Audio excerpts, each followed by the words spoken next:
आप कभी उस डर से गुजर चुके हैं जो आपकी रूह तक हिला दे? क्या आपने कभी महसूस किया है कि कोई आपकी छाया के पीछे खड़ा है, पर जब आप मुड़कर देखें तो वहाँ कुछ भी नहीं?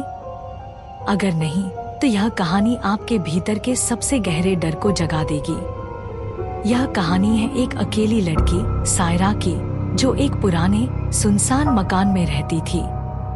सायरा को उसके मामा चाचा ने वह घर सौंपा था, जो शहर के बाहर एक दूर दराज की बस्ती में था। कहते हैं कि वह घर सालों से बंद था और जो भी वहां गया कभी वापस नहीं आया। सायरा को यह बात कभी सोचने की फुर्सत नहीं मिली, क्योंकि वह भारत के एक बड़े शहर से इस गांव में आई थी, जिंदगी के नए अध्याय की तलाश में। मकान पुराना था, कहीं से फटी-फटी दीवारें, झर्रों से टूटे खिड़कियां और दरवाजे जिनमें जालियां बिछी थी। आसपास के पेड़ रात के अंधेरे में ऐसे लगते जैसे उनकी शाखाएं जिंदा हो और किसी की जान लेने को आतुर हों। पहली रात जैसे ही सायरा ने अपना सामान रखा और बिस्तर पर लेटी, एक अजीब सी ठंडक ने उसके शरीर को कंपा दिया। तभी एक धीमी धीमी आवाज उसके कानों में गूंजने लगी, जैसे कोई फुसफुसा रहा हो, यहाँ से मत जाओ, यहाँ रहने वाले नहीं बचते। सांसें थम सी गई, दिल ने जोर से धड़कना शुरू कर दिया, पर उसने हिम्मत जुटाई, आंखें बंद की और सोने की कोशिश की। सुबह उस कमरे की सूनी खिड़की से बैठती धूप ने उसे जगाया। बाहर कहीं से कौवा करा रहा था, ऐसा लगता था जैसे उसके कराहट में कुछ संदेश छिपा हो। सायरा ने फैसला किया कि वह मकान की तहखाने की तरफ जाएगी, वहां से घर के पूरे रहस्य का पता चलेगा।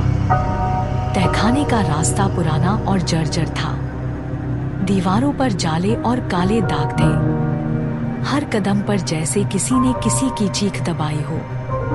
तहखाने में पहुंचते ही अचानक एक ठंडी हवा का झोंका आया। उसका चूल्हा बुझा और आसपास का अंधेरा घना हो गया। अंधेरे में धीरे धीरे एक चमकदार आकृति उभरने लगी, एक औरत जिसकी आंखें लाल, मूंछें लंबे और बाल जाल सी बिखरे हुए थे। उसके हाथ की नाखून नुकीली और लंबी थी। मैं यहाँ बंद हूँ, मुझे छोड़ो, उस भूतनी ने फुसफुसाते हुए कहा। सायरा की रूह कांप उठी। वह भागने लगी, पर तहखाने का दरवाजा अपने आप बंद हो गया। वह फंसी हुई थी। हवा में अब एक तेज बदबू फैली थी, महक नहीं, सड़ा हुआ मांस जैसी। वह जान गई कि यह कोई आम आत्मा नहीं, बल्कि काली शक्ति है। और तब एक आवाज आई, तुम्हें यहाँ से निकलना होगा, वरना तुम भी इस घर की अगली कहानी बन जाओगी। सायरा की आंखें खुली तो वह अपने कमरे में थी, पसीने से भीगी हुई। पर जाने क्या हुआ था, सपना या हकीकत? पर वह डर अब उसके दिल में गहराता गया। दिन बीतते गए, रातों को वह आवाजें सुनती, खुद को छूती परछाइयों को देखती, कभी कभी एक ठंडी सांस अपने गले पर महसूस करती। एक रात जब वह घर के पुराने बगीचे में नैना के साथ बात कर रही थी, जिसका गांव के लोग चुड़ैल कहते थे, अचानक जमीन से एक हाथ बाहर निकला। हाथ की त्वचा सूखी, सड़ी हुई और अंगुलियां तोड़ फोड़ हो चुकी थी। उस हाथ के साथ गूंजती आवाज थी, मुझे मेरी इनायत दो, मुक्त करो मुझे। नैना चिल्लाई, भागो यहाँ से। पर सायरा की जिज्ञासा उससे भी बड़ी थी। वह धीरे धीरे उस हाथ के करीब गई, लेकिन जमीन के नीचे से एक पूरा कंकाल निकला, जिसकी हड्डियां जालीदार जाल से जड़ी हुई थी। उसका चेहरा बेरंगा और मनमाना था। साथ में उठा एक भयंकर चीत्कार, चारों ओर से अंधेरा घिर आया। हवा इतनी तेज हो गई कि दरवाजे खिड़कियां धड़कने लगी। घर के अंदर आते ही सायरा ने देखा कि दीवारों पर खून के निशान बन गए हैं और छत से झरे हुए लटक रही हैं, जैसे कोई खून की बूंदें अभी भी टपक रही हों। हवा में गूंजती रही वह आवाज, मुक्ति मांगती हूँ, मांगती हूँ। सभी डरावनी घटनाओं के बीच सायरा ने पता लगाया कि उस मकान में कई साल पहले एक बड़ा तंत्र मंत्र का प्रयोग हुआ था। जिसमें कई मासूमों की आत्मा फंस गई थी। उन आत्माओं को मुक्त करने के लिए सायरा को खुद को खतरे में डालना पड़ा। अंधेरी रात में फैली कोहरे की चादर में सायरा ने पुरानी किताबों से एक मंत्र सीखा जो आत्माओं को शांति दे सकता था।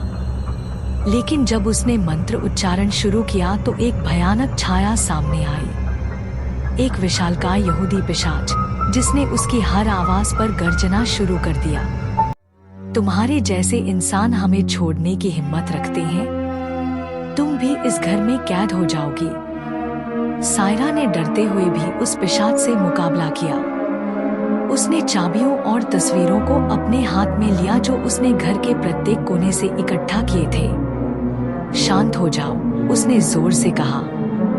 मुक्ति का समय आ गया है। धीरे धीरे वह विशाल प्रेत सिकुड़ने लगा, चीखें कम होती गईं, और आखिरकार एक जोरदार धमाके के साथ सब कुछ शांत हो गया।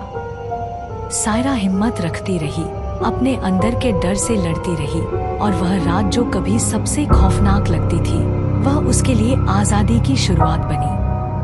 अब मकान में खामोशी थी, भूत प्रेत कहीं गायब थे, और सायरा जानती थी कि उसने न केवल खुद को बल्कि उन सभी खोई हुई आत्माओं को शांति दिला दी है। लेकिन ये कहानी यहीं खत्म नहीं होती, क्योंकि हर रात जब चांद उस मकान के पीछे चमकता है, एक ठंडी हवा चलती है जो कहती है, आना न भूलना, हम अभी भी यहाँ हैं।